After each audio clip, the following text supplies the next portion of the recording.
the game was different, right? The rules was different. The ball was different. The Euro style is different in America. The Euro style was a lot different than America. That's the first time y'all seen that Euro step too, huh? Absolutely. Tayo Ogedengbe, originally from West London. Currently Surrey Scorchers captain in BBL. Yeah. Hey T, man, it's great to have you on the show, my man. It's been great to see your career throughout the years and all your journeys and stops. Don't know if you know or realize we are the same birth year. So, you know, we've been around for a while, and yeah, you know, you've been full throttle with the playing, and I've been full throttle with the coaching. So it's pretty awesome to see how, you know, your career's gone and your many stops. So as I said, great to have you on, and hopefully somebody will learn something from your journey, man. I hope so. So as we kick it off, man, what was your basketball dream growing up? That's a good question. Well, there wasn't one, to be honest. To keep it all the way real, there wasn't really a basketball dream when I was younger. Growing up, I knew I wanted to do some sort of sport, and in the UK, obviously, it's mainly football focused. I played a lot of sports. So during my teen years, it was really football focused, athletics. I liked running, and I played a little bit of cricket actually. So basketball didn't really come into the mix until I was like 16, 17. And so I didn't really have that traditional NBA top like goal kind of thing that kids have. Obviously Premier League was something I was interested in, like every other kid that grows up, but there wasn't that really, I want to play for the Lakers, or I want to get drafted, or I want to go to school here. I didn't really have that because I was meeting the game so late, so I was still trying to figure out the landscape of what do you do here and what do you do at this age. So yeah, I didn't really have that those targets at that young age. So okay, that's interesting. And when you say you started late, how late would you say? I think I first picked up a basketball to play properly when I was about 16. I had my first game when I was 17, if I'm correct. So only probably months later, I had my first basketball game. And then I just started developing from there. I didn't really know much about the sport, didn't really know much about the game. I just started picking it up year after year from there. And why did you know, you said you was an all-around sportsman, so why did you pick up basketball? Why did the focus shift at that age? It wasn't something that I really wanted to do. It wasn't like basketball was on my radar at all. My brother, my oldest brother, was a football player. He was playing for Queen's Park Rangers at the time. My middle brother was boxing. He's an ex-pro boxer. So I had different sports around me, but I never had basketball in my vision. So it actually came from I think my last year at school, one of my friends who was close with me took me down to a training session and was like, "Oh, you're tall, why don't you try basketball?" And I was like, But because he was one of my friends, I gave it benefit of the doubt and I gave it a go. And I didn't really love it, to be honest, the first time I started playing, because at that age, if you're 16 and you're playing with other 16-year-olds that really know the game, know what they're doing, you're just out there making a fool of yourself, basically. So it's not like when you're under 10 or you're 11 or something, you can just fit in where you get in. At that age, kids know how to dribble, kids know how to shoot, they know what they're doing. So I didn't really love it when I first went. So I think I went for like 2 weeks, and then I was like, nah, it's not for me. I'm not good at this. And then I didn't go back for like a few months. And I think it was either my mum someone in my family was like, "Oh, how did that basketball thing go that you tried?" I was like, it's not for me. Nah. I think she said, "No, you should try and give it another go." So then I went back, and I saw something in basketball, something about, I don't know what it was. Something drew me to it about the grind of like starting from nothing and being able to get better at it. And I saw over a short period of time that I could really get better at it. It gives you quick, what's the word I'm looking for?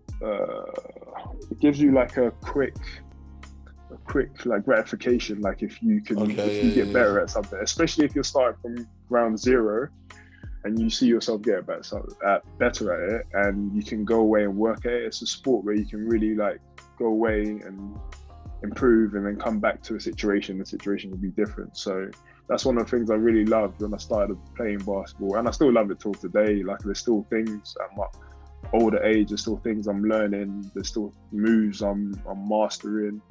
And that's probably the thing I love about basketball the most, is the chance to improve day by day.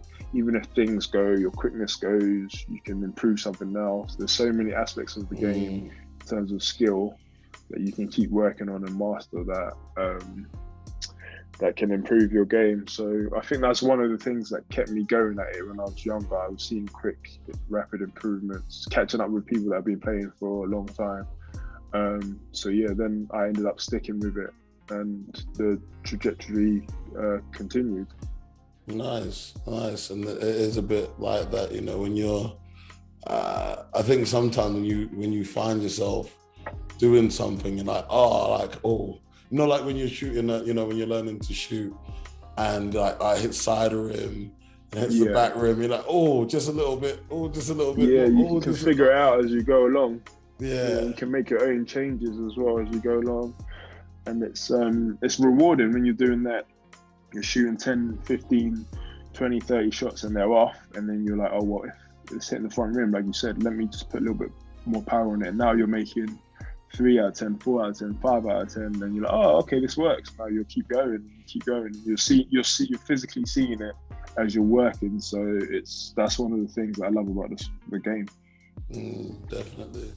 All right, so from West London, you're just getting into this sport now, kind of, as you said, a late bloomer, and then talk us through the process of, I guess it's like 0 to 6, because you went to Temple. So, I mean, how does that even come about? You played your first game at 17, and then a year or so later in Temple? Talk to us. So from playing my first game, that was in a central venue league, and then the team that I was playing for at the time, Ealing Tornadoes, they were in under 18 conference at the time. So I joined up with them, started playing, and we ended up winning that conference. And obviously, as I got better, I was like a big part of the team. So I started enjoying the sport a lot more. And then from playing there, I just kept playing every single day, just kept practicing. And then my next move after that was I played Towers pretty quickly after that. And in that period, playing with Towers, it was under 20s. So I was playing quite young in my age group. And then in that period, my parents kind of put it to me. They were like, because they saw how much time I was putting into the game, so they kind of put it to me like, America is the place to be. Like, if you really want to, bearing in mind I didn't really know much. Again, I'm still trying to figure out the landscape. Yeah. So they said like America is the place, from what they know, and they didn't know a lot about basketball. It was like, America is the place to be. So if you want to go far in this, should we look at going to America? So it was as simple as that. My parents booked me a flight, and boom, off we went. I had some family out there, had some family in New Jersey, and I had some family in Detroit. Whoa. Let me, hold on. So you guys just said, hey, we're going to go to America. Yeah, that's what we did. That's what we did. I had family out there. That's crazy. So my dad rang my uncle and was like, look, my son really, he's getting into it. I know that America is the place to be to play it. What do you think? And my uncle obviously jumped at it. He was like, yeah, let's bring him.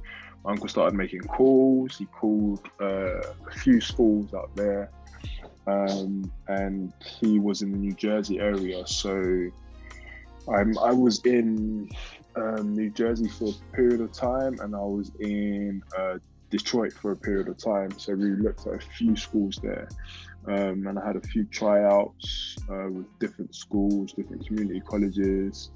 I was just there. I didn't really know what I was getting into. So my dad and my mum took me over. We stayed at my relatives, and like day to day we were going to different areas, different schools.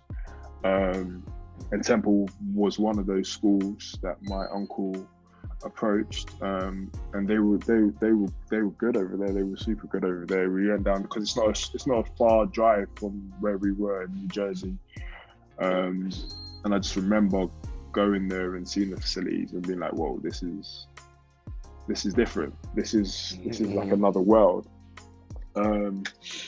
So went into the process. I had two, maybe three practices with them. And yeah, it was I was thrown in at the deep end. It was a whirlwind immediately when I got there. Of those practices, some meetings, and after I had moved on, I stayed at Temple I was going back and forth from New Jersey to Philly. So over the course of about 2 weeks. Then after 2 weeks, I moved on, and they got back to me while I was in Detroit looking at other schools. And they said they would like to offer me half the scholarship.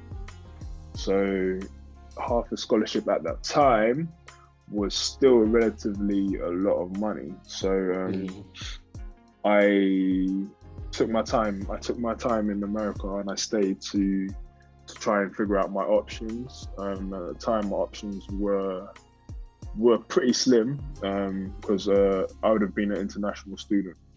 So the meeting that they had, I wasn't in the final meeting they had. My parents were in the final meeting they had, and they just said that simply I was like a raw talent that they're willing to kind of take a chance on, but almost not willing to take a massive chance on. So and which was, for me, that was okay for me. That was enough for me to hear that this place that has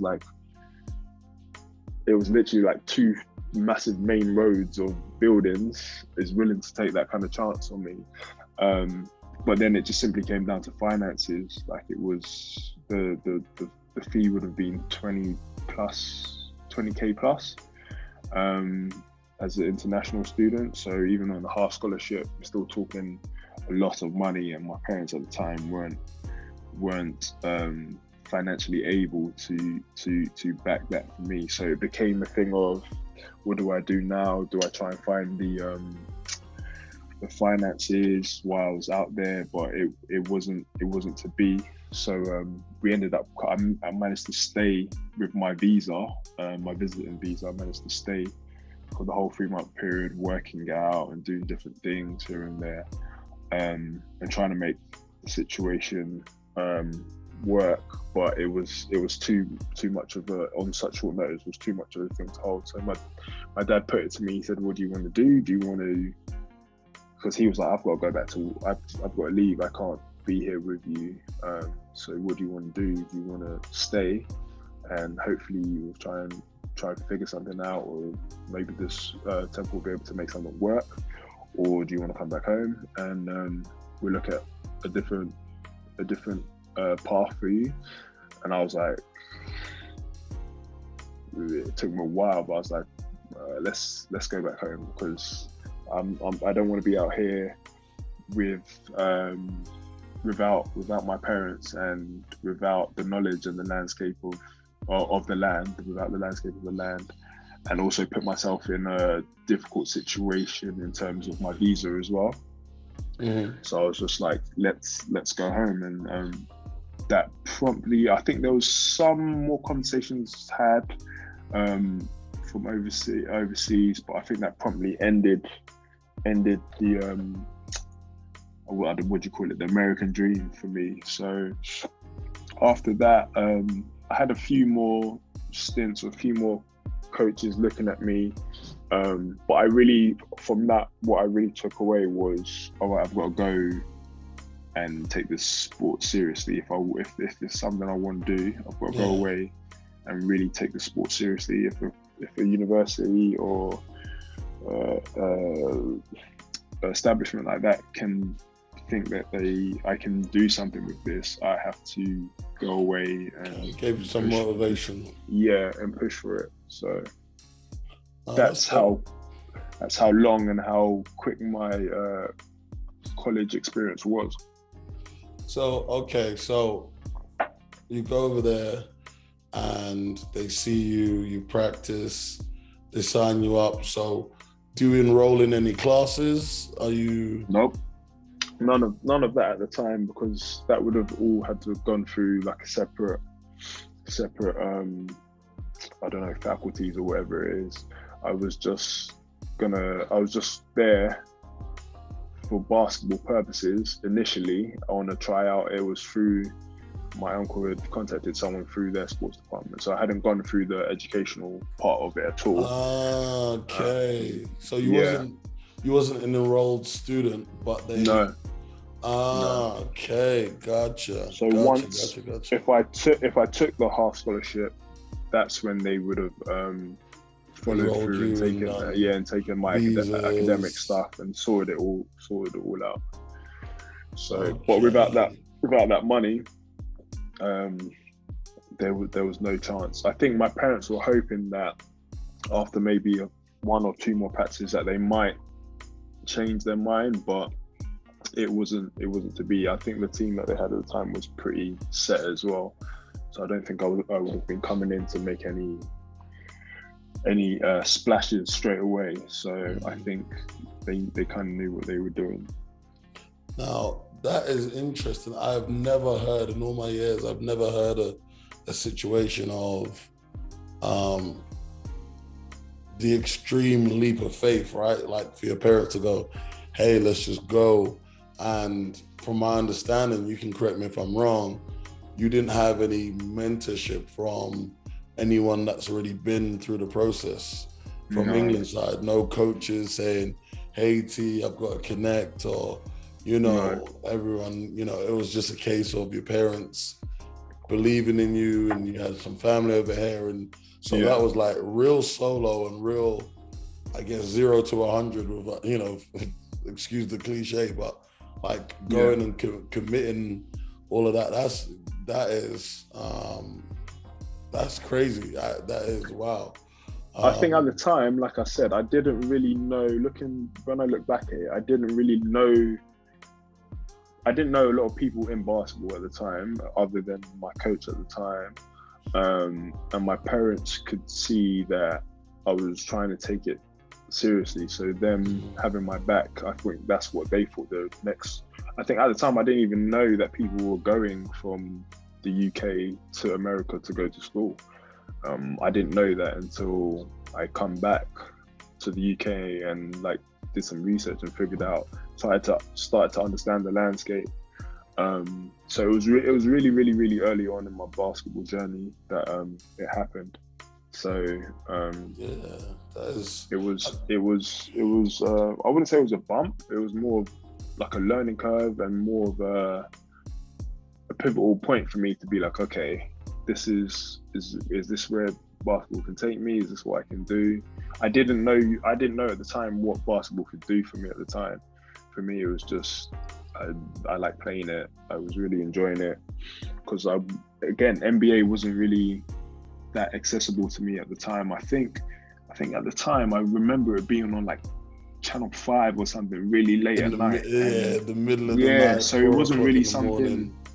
It wasn't something that I saw a lot. So I was still trying to, at that time, point in British basketball as well, there wasn't a lot out there. So I was still trying to figure out the landscape of basketball and where is it, where do I find it, how do I get it, how do I intake it. And later on in my career, I started finding ways to get it and to intake knowledge and to figure out the game and figure out what opportunities could arise from it. That is such a crazy thing. Now, that's just throwing me through a loop because there's corresponding questions that follow it, but none of them make much sense. Looking back at it, you know, considering all that you know now and meeting all the guys that you've met and knowing guys, you know, your age range that have gone and come back, do you feel like there's an opportunity that you missed out on? Yes, you didn't know, but do you wish you knew more then? It would have changed some things.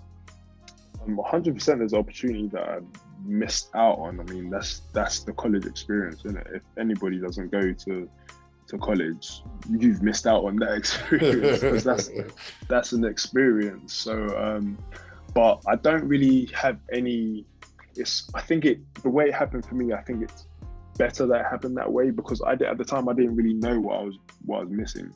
Yeah. It's only later on in my journey that I figured out that what these guys are going to play in massive arenas and they're flying in jets and they're playing in such massive games. Like, it's only later on when I figured that out, and by that point I was already like embedded in what I was doing wherever I was. So I don't really have any regrets about the decisions I made or any I wish I'd done this, I wish I'd done that.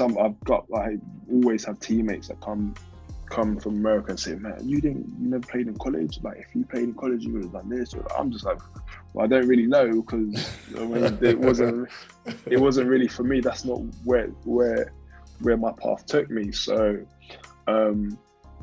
it sounds crazy, but I'm pretty sure it's not a strange story for other kids that are growing up in the UK that might have just missed that opportunity or might have been too late or not known the right person. It's not I don't think it's an uncommon story. Now it's getting better. We've got different links, different avenues, more people are traveling back and forth. Like there's different ways to connect with people. Well, I sound really old talking like we're in the Stone Age, but really back then there wasn't really that. I mean, I could count on my hand how many people in my age group that I really knew that were out there doing something or. Do you know what I mean? As I said at the start, we're the same year, so yeah, we both remember the dial-up. We had dial-up internet, all right? So yeah, it wasn't none of this instant stuff to your phone. You know, exactly. Phones were still like green screen and black writing. So, you know, it's definitely a lot more accessible now. I think coaches, programs, you know, again, if you imagine yourself, and I don't know myself personally, I enjoyed the journey I've been down, but you know, can you imagine having an academy at your disposal? Do you know what I mean? You go, you work out in the morning, you do your school, you work out in the evening, you play games. Like, I think the age or the time change has been so drastic and so quick too. You know, when the academy started popping up, it was 2, 3, 4, and you know, it just spread like wildfire. And even now, you get so many programs in the same area. So, that just wasn't around when it just wasn't around when I was. Which is amazing right now. I love the time that we're in right now, and it's amazing for the sport. Okay, cool. So we'll pivot a little bit. So the Scorchers have an academy, right? So how much dealings do you have with the academy? The first year it started, I was heavily involved. I was like an assistant coach while I was playing, so I had a lot of involvement in it, in the starting up of it. Obviously, Kalen is head coach, and he knows what he's doing. He's been coaching for a long time now. So, but right now, there's some players. As the years, it's been going for years now. So as years have been going on, we've had a few players that are 1 foot in on the BBL team, and then the rest of their time is spent with the academy. So it's just, I guess my role is just to help them navigate that 1 foot in as best as they can without it being overwhelming. Exactly, without it being overwhelming or without them. It's hard because they still need to balance what they're doing at school and with the academy. So without them doing too much on one side and forgetting the other side, do you know what I mean? So just help them balance it and keep level-headed, really. So as you see the talent come in, what do you tell the players, these youngsters that, they are you 20 plus years ago, but now they've got the knowledge of the States, and I'm sure everyone that comes through the academy aspires to either go to the States 100%. Or play for the, BBL team. So what is your advice now as somebody that kind of missed that mark? In terms of like moving and their future and stuff, I just always say what I think I would tell myself. I would just say make the decision that you feel is best for you, because despite the situation you go into, as long as you feel like you made the right decision for you at that time, which is all you can do, you'll be able to look back and be like, well, I made the right decision for me at the time. I mean, there will be very few, or if any regrets. But it's a minefield now. There's so many options. There's so many people to connect with, like I said earlier. So it's good. It's really, really good. But also, I think it can really be really hard on a young person at that age to know what is the right decision. So whether it be going to the States, whether it be going to academy in Europe, whether it be staying home and honing your skills, I think you've got to be 100% honest with yourself, and you have to be honest with where you want to go, and you have to also have a good support system. Like I've always had good support around me, good support system to validate where you are and where you think you are and what you think you can do, and support you in those moves. So it's hard because as a kid you want to believe in yourself, but how much do you believe in yourself? Obviously you should believe in yourself as much as you're supposed to, as much as you can, but within the realms of what you're doing, like you want to be realistic, and you want to have realistic, achievable goals, and set yourself goals and knock them down, and then set more goals and knock them down. So I think that's important. That's important for kids to strive, but to strive with realistic goals, achievable goals. Achievable. There you go. And I think sometimes as young people, or young individuals, it's understanding what's achievable, right? It's understanding where you are. If let's say I had Ryan Richards on the show a couple of weeks ago, and we're talking about Ryan as well. Yeah. And his journey is also awesome. Someone that had the opportunity to go, but decided not to, and finding out why you wouldn't want to go to the States if, considering the culture that we have now, and everyone's like, I want to play D1, I want to do this, I want to do that, and understanding that, you can be successful not going to the States, and B, it's not the end all and be all, like there's fors and against, and here at the show, we try and give an unbiased approach, unbiased opinion, and it's just information that people can have to make a decision that's right for them, and I guess, how important would you say mentorship you know, if you had, even you not knowing the full scope of college, how much of a difference do you think, if you found Steve Bucknell earlier in your career, you know, at 16, how much difference do you think that would have played? I think because Steve obviously was massive to me in my basketball journey. He's probably top 3 people that helped me navigate and understand the game. And it's not just the game on court, but the game in general and where it can take you, things it can do, and paint a better picture, because I'd never seen anybody like Steve before in my entire life in terms of basketball. In terms of, Steve would tell you crazy stories of him playing here and people like chasing him places because he played basketball. Just mad, he'd tell you mad stories. I'm like, what? I'm like, this guy is this real?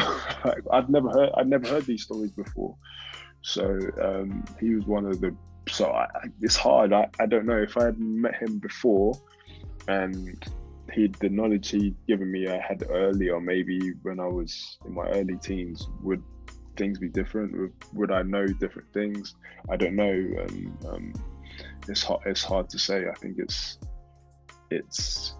which is again, I go back to it, which is why I'm like 100% okay with like all the decisions I made, because I can't really talk about things that you don't know, had no control. Yeah, I had no control over at the time, and things that I didn't know. And would I have loved to pick up a basketball earlier? Yeah, but I didn't. Would I?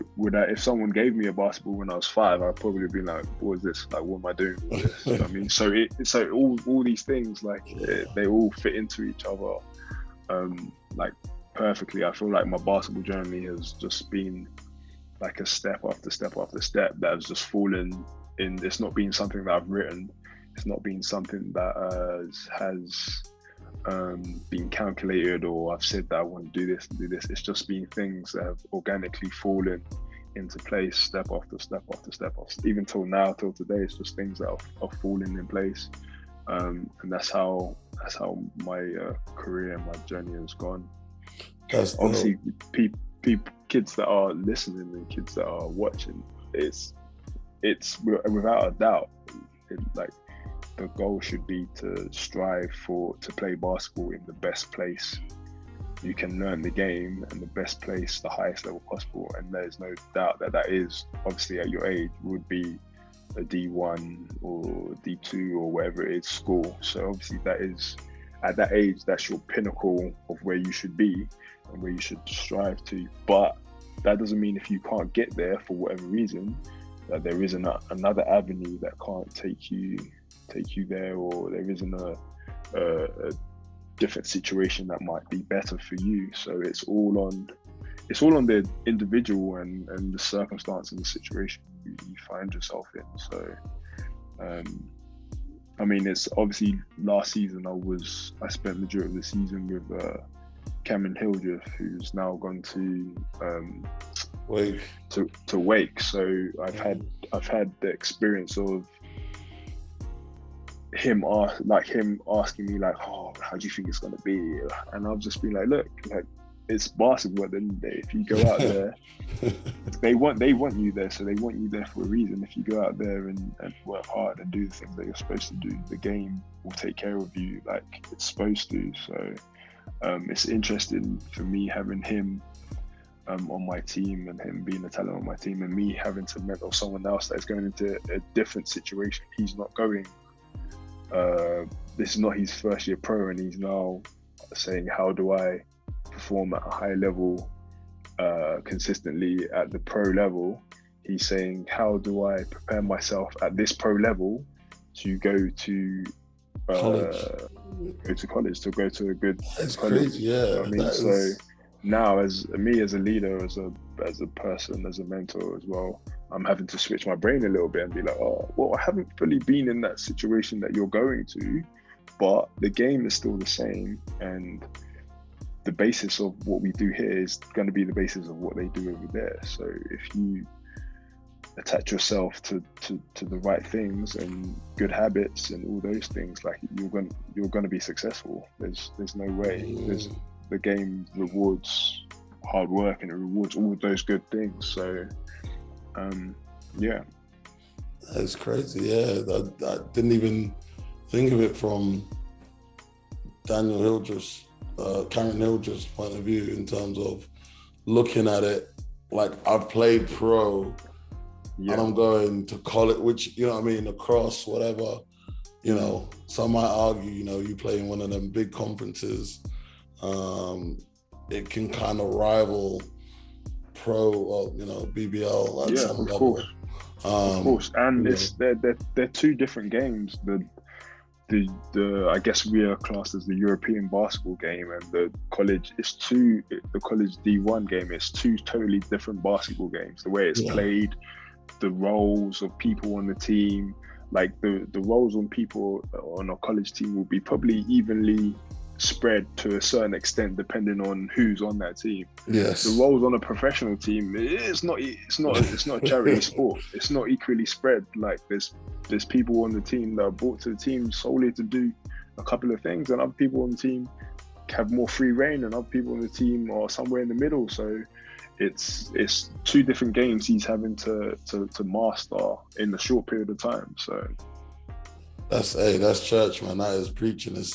And I think, you know, me coaching high school at the minute, I think one of the coaches asked me, my voice is trash because we had a game last night, and they were like, hey, how do you remain so calm? This is before the game.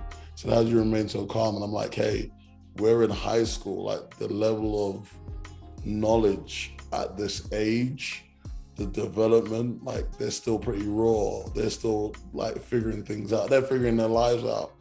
I've got a young man from Surrey his beard's just coming in, you know what I mean? He's got, you know, and I'm like, it's hard for me to demand excellence from this kid who has no understanding. You know, he might have had an idea or whatever, but him figuring his life out, you know, when he goes to the next level, then he'll be asked to do more. His, you know, talent level and all the rest of it. And then when you get to, like you said, pro, it's like, hey, you need to do this. If you don't perform, I get rid of you. I cut you. You know what I mean? You move on. That's it. So it is a different mentality and it's a different level of understanding. And I really do appreciate that side of things. When you went to Canaries Basketball Academy, how long was you there for? I was there for a whole season. I guess for a summer and the season. So. And then did you not think about going back to the States after you spent a year there? Good question. So after being at the CBA, it was, so when you're there, it's very intense. I guess it's probably similar to a college situation, as in we're waking up 6 and we're going to practice 6:30 and we're practicing, and then we're coming off the court, having breakfast, and then we're having Spanish lessons, and then we're having a little rest, and then we're going back to practice at lunchtime, and then after, like, it's 3 practices a day and it's very regimented. And our coach at the time, Rob, was from UNLV. He coached at UNLV, so he very much had he was Spanish, but he very much had the American accent, he had the American philosophies, he had all that down packed. And while we're there, like month after month, we're having college coaches come through, like different colleges. We had like Memphis, Pepperdine, like so many colleges came through, and people, the likes of Ashley Hammond was getting recruited, and Menelik Watson was getting recruited to FSU, and some of my other French teammates as well, they were getting recruited to Memphis and different colleges. So it was intense. And so that was another part of my journey where I was like, obviously the college thing arose, It was later on now. So now I had spent 19. I'd spent 1 year in the BBL. I spent 1 year in the BBL, and I'd left, and I had to go to this academy. That was with the Capitals, right? Yeah, with Capitals. So I'd left to go to the academy after that year. And the main guy at the academy, Rob, who was a coach as well, he pretty much put it to me. He was like, "Look, what do you want to do? Like, do you want me to bring these coaches here to see you? Bearing in mind now you're 19 and your time at the college is not going to be as long as some of these other guys, or do you want to?" And at the time, Joel Freeland had just left. Okay, and Joel Freeland was at the academy for a while, and he had just left. And I think at that time, I don't know if he had gone straight to the league or I don't know. He was doing his business. He was either in the league or somewhere in Spain. So that template was also there as well. So he had said, "What do you want to do? Do you want to go to school, or do you want to? You're 19 now, going to be 20. Do you want to go into the pro game?" So I'm in his office and he's asking me this question, and for me it was, do you want to go back to school and learn and play basketball, or do you want to go and make some money now? And I said to him, what are my options? Like, am I going to get a team here? Or he's like, if you stay with me, we'll figure all that out, and we'll keep it moving in that direction if that's what you want to do. So and now I'm starting to understand. I'm understanding a bit more the landscape of these things, and I'm thinking to myself, do I want to go back to school? And this time now, I'm way more than hooked on basketball. I get it. I've seen what it can do. I understand where it can take me. So I'm like, no. Let's go. I've been at home in university as well. So I'm like, no, let's go. I've done the school thing. Let's go and let's go and see how much money I can make from this, and let's go and see if I can make this as a profession and as a career. Why I still have these opportunities. So it was good, man. It was another like a why in my journey, like a why road in my journey. And again, I chose to pursue a professional career, and then leading on from there, many steps to different teams and a long BBL career. So now you've got the knowledge, you come to that why again, but now you have information on both sides. What pushed you to go pro instead of school? Mainly because I was in school at home. I was in university at home. So I guess it wasn't the same as a college experience, but I was in university at home, and I wasn't loving it, and the passion that I had when I was playing wasn't transferring into what I was doing at uni. So it was just a case of, if I can do this now at 19, 20, and there's something that can be done. I've done a whole year of university at home. I can come back and do that, finish that off if need be. But I don't know how long this opportunity will be open for me to have an agent here and have opportunities to go and play pro and make some money as well. So.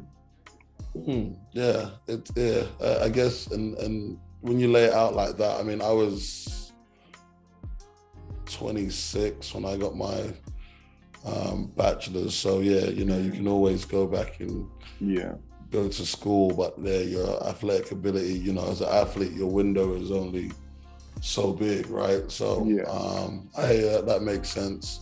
And again, for it to relate to my mind frame and my journey at the time, is I was like craving as much basketball as I could get at the time, because again, it's still relatively new to me, like the whole basketball thing. So I wanted as much basketball as I could like consume at the time. So I thought in my head that going pro would be the embodiment of all the basketball that I could take at the time. Okay, yeah, I see that. So that was my thought process and my frame.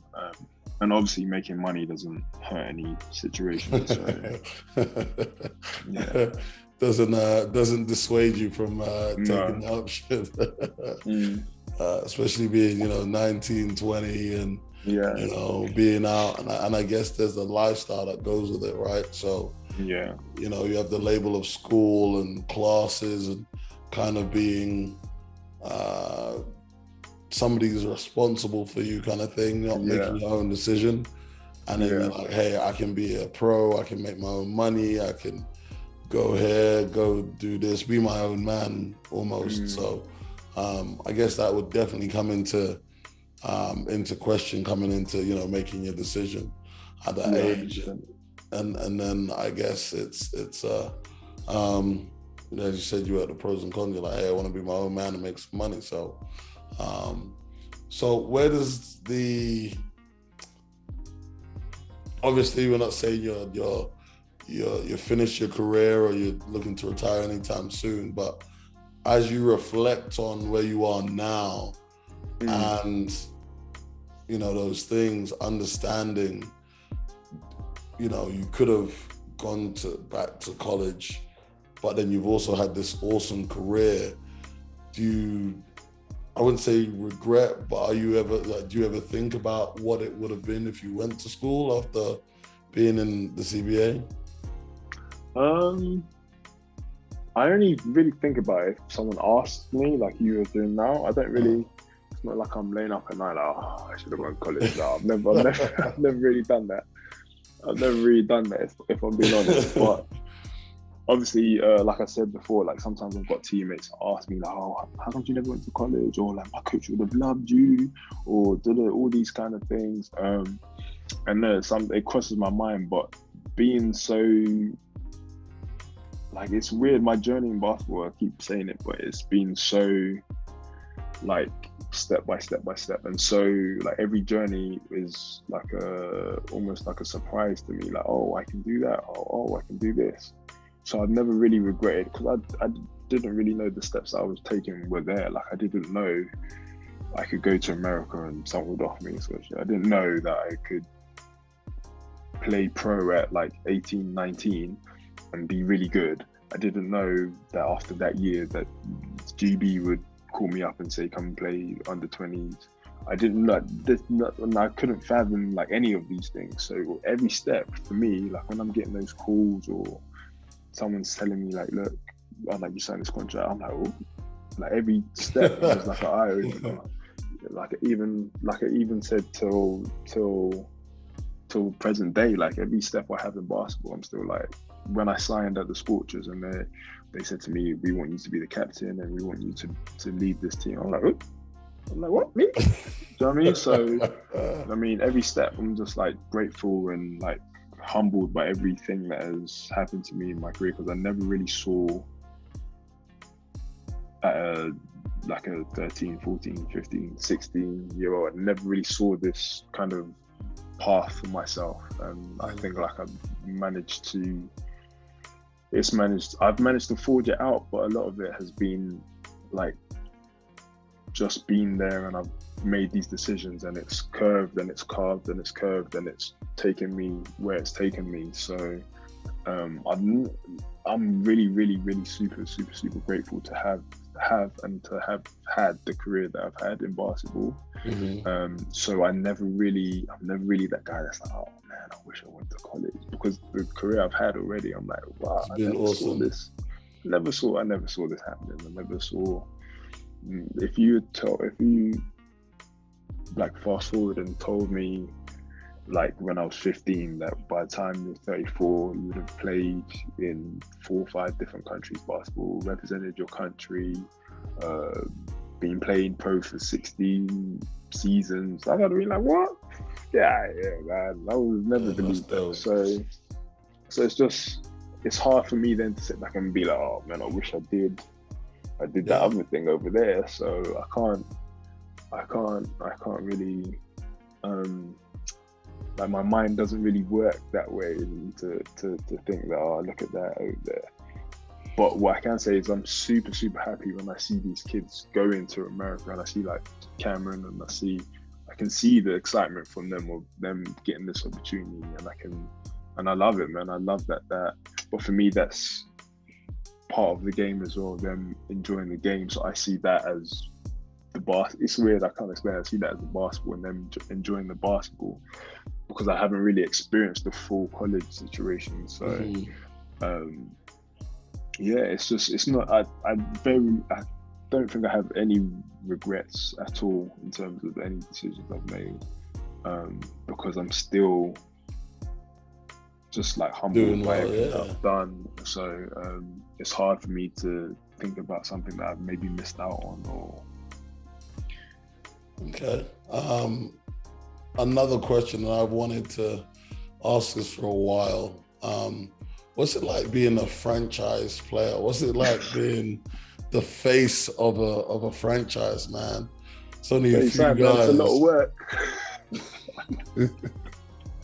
I'll tell you that. It's like I said, man, I'm like blessed. I really feel blessed to be like in that opportunity, and have those words surrounding my name and stuff like that. It's humbling, and it makes me want to get up every day and like put that work in and work harder and try and live up to those words and that responsibility. Obviously it comes with ups and downs and rounds and stuff like that, but I wouldn't change it at all for anything. So I don't know, it's responsibility. It means you always have to be the example. It means you always have to be the top in whatever it is. You have to lead. It's a lot of things, and a lot of things. Like my whole journey, I've just learned on the go, like on the fly. Oh, I've got to do this. Oh, okay. How do I do it? Oh, that's how I do it. Okay, let me go try to do it as best as I can. And that's pretty much how it's been with everything that I do basketball. Okay, this is what you're supposed to do. Oh, how do I do it? Ah, that's how you do it. All right, cool. I'm gonna go do it as best as I can, and that's pretty much been like the whole story for me. So it's humbling. It's amazing for me, and it's something as I get older, it changes for me. Right now, it's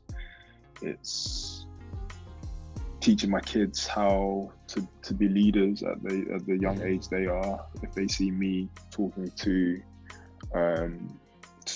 my team, who's full of from 20 to 30 plus year olds, if they see me talking to that team of 15, maybe 16, 17, 18 people, and they can see those people listening to me, I can see my kids seeing them listen to me.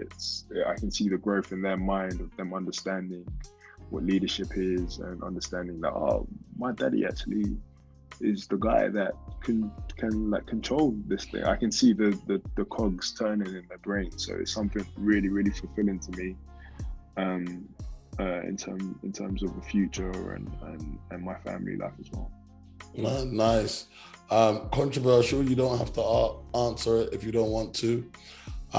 Might be something nice for the Scorchers fans, but has there been any point in your journey, well, your Scorchers journey in particular, because I know you was there when it was the Heat, and then, you know, when it rebooted and all around, so you've been a part of this franchise for a while, but has there been any point where you said to yourself, like, hey, I'd want to go somewhere else and not take on this responsibility. I'd want to go somewhere else and not take on this role, or I'm going to go somewhere else for the money, or, you know, has there been any wavering, or what has kept you in this position?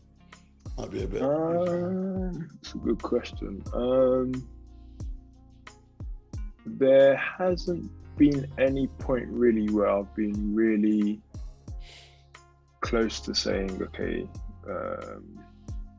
let me look at this other opportunity. There has been opportunities since I've been there for a while now, so there's been opportunities arise since I've been there, but none of them have been something that I feel has been fulfilling enough for me to branch off. So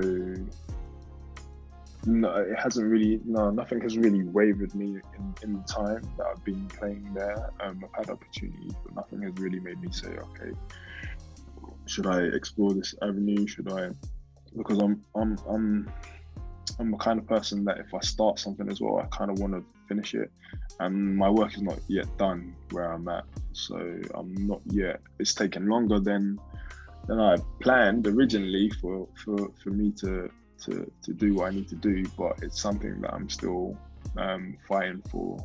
Since I've been there, we've only managed to lift one trophy in the new franchise. So it's something that I feel like my work is not done yet. I'm not the kind of person to, despite the times that we're going through, good or bad, I'm not the kind of person to bail on something, especially when I was part of the inception of it all, and I was part of the beginning to push the franchise forward. So I really am like invested in it, and I feel like it's almost a part of me. So it's something, if I help the team be successful, it's making myself successful at the same time. So nothing has really wavered me from there's been some bad times where I've been like, oh, okay, is this what I signed up for? Is this what I want to do? But that's life, man. If every time something bad happens, you're like, I'm out. You're gonna be leaving a lot of things. Yeah, you're gonna be leaving a lot of things and be moving them and shaking everywhere. So no, that's a good question. No one's ever asked me that before as well. But it's deeply embedded in me, like the Scorchers. Even though we haven't been as successful as I planned when I signed, I still envision that success, and it's something that I'm still chasing. So as long as I can still play, as long as I'm still productive, I will still be chasing that success with Surrey Scorchers. Nice. So yeah, just before we finish up, T, and I really appreciate your time and you coming on the show, and I would like to personally thank you as well for helping me get my first and only BBL win under my belt. It was a good time. It was a good time, man. Great times. That was a great journey, and that was awesome. It's Tayo Ogedengbe here. Thank you guys for watching my episode of EuroStepping. I hope you guys enjoyed it. I dropped some knowledge for you guys if there's anything there. But yeah, keep hooping. I hope you enjoyed that. Yeah, see you soon. Appreciate you watching the EuroStepping. I want to thank everybody for watching EuroStepping. Watching the EuroStepping. The EuroStepping. The EuroStepping. You've been watching the EuroStepping. The EuroStepping. EuroStepping. You've been watching the EuroStepping, a great podcast show hosted by Coach D.